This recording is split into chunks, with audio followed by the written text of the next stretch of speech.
اعوذ باللہ من الشیطان الرجیم، بسم اللہ الرحمن الرحیم۔ اے گنہگاروں مایوس نہ ہو، عامر لیاقت حسین حاضر خدمت ہے۔ ناظرین کرام، بعض لوگ اپنے گناہوں کی وجہ سے یا گناہوں کی کثرت کی وجہ سے اللہ سبحانہ و تعالیٰ کی رحمت سے مایوس ہو جاتے ہیں اور یوں سمجھنے لگتے ہیں کہ میرے گناہ بہت ہیں، بہت زیادہ ہیں، اور شاید اللہ سبحانہ و تعالیٰ مجھے معاف نہ کرے۔ میں تو ایسے انسانوں کو نادان کہتا ہوں۔ دیکھیے، اس کی مثال ایسی ہے کہ ایک آدمی سر سے لے کر پاؤں تک، یوں تصور کر لیجئے کہ سر سے لے کر پاؤں تک گندگی میں ملوث تھا، گندگی اور نجاست سے اس کا پورا بدن لت پت تھا۔ اب وہ دریا کے کنارے کھڑا ہے یا نہر کے کنارے کھڑا ہے یا چلیے سمندر کے کنارے کھڑا ہے اور دریا سے مخاطب ہو کر کہتا ہے، بھئی میں کس منہ سے تجھ میں اتروں؟ میں تو اتنا گندا ہوں کہ اگر میں تجھ میں اتر گیا تو میری گندگی تجھے گندا کر دے گی اور میری نجاست کی وجہ سے تو بھی نجس ہو جائے گا، ناپاک ہو جائے گا۔ دریا کہتا ہے، ارے تیرے جیسی گندگیاں، تیری جیسی نجاستیں ہزاروں یہاں چلتی ہیں، آ کر تو دیکھ، مجھ میں اتر کر تو دیکھ، مجھ میں سما کے تو دیکھ، تیری گندگی بھی صاف ہو جائے گی اور میرا بھی کچھ نہیں بگڑے گا۔ یہی حال توبہ کا ہے۔ توبہ بھی تو ایک دریا ہے، روز ہم کو پکارتا ہے۔ ہم اپنی غلاظت کے باعث یہ سمجھتے ہیں کہ شاید ہم اس توبہ کے دریا میں اترے تو یہ توبہ کا دریا گندا ہو جائے گا۔ یہ توبہ کا دریا بہایا کس نے ہے؟ پروردگار کی رحمت ہے جو بہہ رہی ہے، پروردگار ہی کے حکم سے بہتا ہے یہ توبہ کا دریا، توبہ کی نہر، توبہ کا سمندر۔ اتر جائیے اس میں، گھبرائیے نہیں۔ اس میں آپ کی نجاست اس کو گندا نہیں کرے گی بلکہ یہ آپ کو دھو ڈالے گی، ساری غلاظتوں کو ختم کر دے گی۔ سمندر تو دیکھیے ایک مخلوق ہے، اس میں دنیا بھر کی گندگیاں ڈال دی جائے تب بھی یہ ناپاک نہیں ہوتا۔ مخلوق ہے نا سمندر، یہ بات تو طے ہے۔ دریا مخلوق ہے، چاند مخلوق، ستارے مخلوق، یہ زمین مخلوق، یہ آسمان مخلوق، یہ ساری مخلوقات ہیں۔ اسی طرح سمندر بھی ایک مخلوق ہے، وہ ناپاک نہیں ہوتا بلکہ ساری غلاظتوں کو ختم کر دیتا ہے۔ تو پھر یہ بتائیے، اللہ سبحانہ و تعالیٰ کی رحمت کا جو دریا بہہ رہا ہے، اس میں ہمارے گناہوں کا کیا بگڑتا ہے؟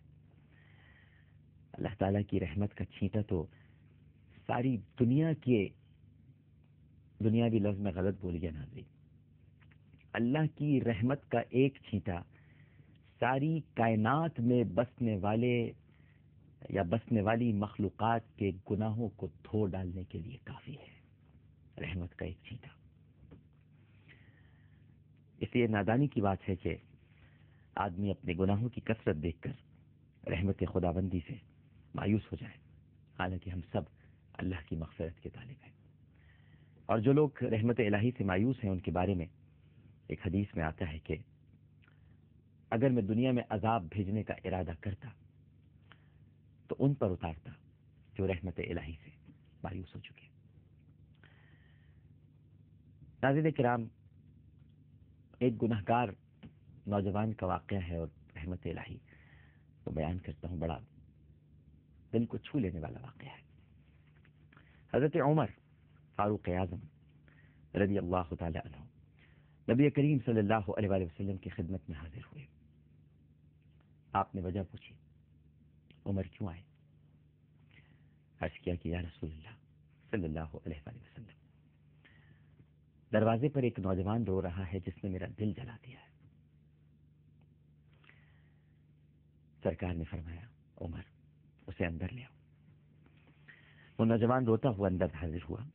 بارگاہ خطی مرتبہ صلی اللہ علیہ وآلہ وسلم میں حضور اکرم صلی اللہ علیہ وآلہ وسلم نے اس کے رونے کی وجہ پوچھی، کیوں رو رہے ہو؟ اس نے جواب دیا، یا رسول اللہ صلی اللہ علیہ وآلہ وسلم، مجھے میرے گناہوں کا ڈھیر رلا رہا ہے، مجھے جبار سے ڈر آتا ہے کہ وہ مجھ پر غضبناک ہوگا۔ نبی کریم صلی اللہ علیہ وآلہ وسلم نے ارشاد فرمایا، اے نوجوان یہ بتا، کیا تو نے اللہ کے ساتھ کسی کو شریک ٹھہرایا ہے؟ اس نے عرض کیا کہ نہیں یا رسول اللہ صلی اللہ علیہ وآلہ وسلم، میں نے اللہ کے ساتھ کسی کو شریک نہیں ٹھہرایا۔ پھر آپ نے دریافت فرمایا، اچھا یہ بتا، تو نے کسی کو ناحق قتل کیا ہے؟ اس شخص نے پھر عرض کیا، نہیں یا رسول اللہ صلی اللہ علیہ وآلہ وسلم، میں نے کسی کو ناحق قتل نہیں کیا۔ آپ صلی اللہ علیہ وآلہ وسلم نے ارشاد فرمایا، پھر اللہ تعالیٰ تیرے گناہوں کو معاف کر دے گا نوجوان، رو مت، اللہ تیرے گناہوں کو معاف کر دے گا، اگر وہ 7 آسمانوں 7 زمینوں اور تمام پہاڑوں کے برابر بھی ہوں تب بھی پروردگار تیرے گناہوں کو معاف کر دے گا۔ نوجوان بولا، حضور، میرے آقا، میرے مولا، میرے سرکار صلی اللہ علیہ وآلہ وسلم، میرا گناہ تو 7 آسمانوں زمینوں اور پہاڑوں سے بھی بڑا ہوا ہے۔ آپ صلی اللہ علیہ وآلہ وسلم نے ارشاد فرمایا، یہ بتا، تیرا گناہ بڑا ہے یا کرسی؟ کہنے لگا، میرا گناہ بڑا ہے۔ فرمایا، تیرا گناہ بڑا ہے کہ عرش؟ عرض کیا، میرا گناہ بڑا ہے۔ ارشاد فرمایا کہ تیرا گناہ بڑا ہے یا تیرا اللہ، یعنی اس کا عفو، اس کا کرم؟ کہنے لگا، اے سرکار، بے شک اس کا عفو، اس کا کرم، اس کا رحم میرے گناہ سے بڑا ہے۔ تو ارشاد فرمایا نبی کریم صلی اللہ علیہ وآلہ وسلم نے کہ گناہ عظیم کو خدائے عظیم ہی معاف فرمائے گا، جو بہت عفو اور درگزر کرنے والا ہے۔ تیرا گناہ عظیم ہے تو معاف کرنے والا بھی خدائے عظیم ہے، مت گھبرا، تیرا گناہ معاف ہو جائے گا۔